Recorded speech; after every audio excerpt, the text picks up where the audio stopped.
బచావో అనే నినాదంతో ఈరోజు ఈ సభను ఏర్పాటు చేసిన మేకపోతుల నరేంద్ర గౌడ్ అన్నకి ముఖ్యంగా ధన్యవాదాలు. ఈ వేదికకు విచ్చేసిన ఓబీసీలందరికీ కూడా ధన్యవాదాలు. ఈరోజు ముఖ్యంగా ఈ బీసీలకు సహాయం చేసిందంటే, బీసీల అభివృద్ధికి తోడ్పడిందంటే ఈ దేశంలో కానీ ఈ రాష్ట్రంలో కానీ ఎవరైనా ఉన్నారంటే అది కాంగ్రెస్ ప్రభుత్వం, అది రాహుల్ గాంధీ గారు. రాహుల్ గాంధీ గారు ఈరోజు మనకు కాంగ్రెస్ పార్టీ తరఫున 5 గ్యారంటీలను ఈ దేశవ్యాప్తంగా రిలీజ్ చేసింది. ఆ 5 గ్యారంటీల్లో ముఖ్యంగా బీసీల తోడ్పాటు కోసం, బీసీలకు ఉద్యోగాలు కానీ, బీసీలకు సమన్యాయ పేరుతో బీసీల కులగణన జరగాలి.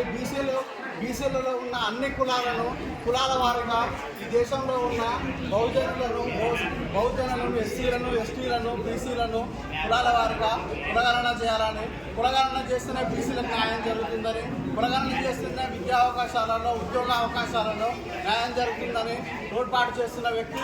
దానికోసం మేనిఫెస్టోలో కూడా ఈ దేశమంతా రాజ్యాంగం ప్రకారంగా మేనిఫెస్టో నిర్వహించడానికి కానీ, కులగణన చేయడానికి కానీ తోడ్పాటు చేస్తున్న వ్యక్తి, దానికి గ్యారంటీ ఇచ్చిన వ్యక్తి రాహుల్ గాంధీ. అదేవిధంగా బీసీల తోడ్పాటు కోసం బీసీలకు మినిమం వేజెస్ పేరుతో ఎన్ఆర్జీఎస్ తరఫున 400 రూపాయలు మినిమం ఒక రోజుకు ఒక కూలి చేసే వ్యక్తికి, ఒక పని చేసే వ్యక్తికి మినిమం 400 రూపాయలు వేజెస్గా, లేబర్ వేజెస్గా ఇవ్వాలని చెప్పిన వ్యక్తి రాహుల్ గాంధీ. రాహుల్ గాంధీ గారు ఈరోజు బీసీల కోసం తోడ్పాటు చేస్తున్న వ్యక్తి. 2011లోనే కాంగ్రెస్ ప్రభుత్వం బీసీల కులగణన అనేది చేసింది. ఆ తర్వాత 2014లో వచ్చిన నరేంద్ర మోడీ గారు బీసీని, నేను ఎంబీసీని అని చెప్పుకునే నరేంద్ర మోడీ గారు అదానీలతో, అంబానీలతో కలిసి బీసీలను అనగదొక్కే వ్యవహారం చేసిండు. బీసీలను అనగదొక్కడానికి, అంతేకాకుండా అదానీలకు అంబానీలకు ఫ్యాక్టరీలలో వాళ్ళ బిజినెస్లో సహాయం చేస్తూ పేదల దగ్గర జీఎస్టీ పేరుతో పన్నులు రాబట్టే కార్యక్రమం చేసింది ఎవరైనా ఉన్నారంటే ఈ దేశంలో ఈ దేశద్రోహి నరేంద్ర మోడీ.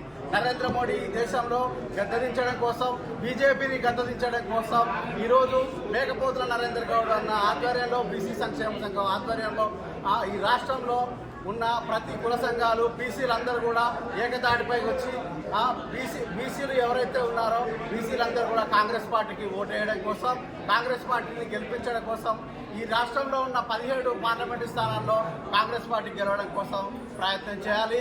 దానికోసం మనకి ఇంకా ఉన్నది 10 రోజులు. ఈ 10 రోజులు కూడా ఏంటంటే కాంగ్రెస్ పార్టీ గెలవడం కోసం బీసీలందరూ కూడా తోడ్పాటు చేయాలి. ఎలాంటి ప్రలోభాలను బీఆర్ఎస్, బీజేపీ కలిసి ప్రయత్నం చేస్తూ ఉంది. మనకు స్విచ్ పెట్టే కార్యక్రమం చేస్తుంది. వాటన్నిటిని పారదోలి బీజేపీని గద్దరించి రాహుల్ గాంధీ గారిని మనము ప్రధానిగా చూడాలి, ప్రధానిగా గెలిపించాలి. ప్రధాని కావడం కోసం మన రాష్ట్రం నుండి 17 పార్లమెంటు సీట్లను రాహుల్ గాంధీ గారికి గిఫ్ట్గా, రాహుల్ గాంధీ గారికి బహుమతిగా ఇవ్వాలి.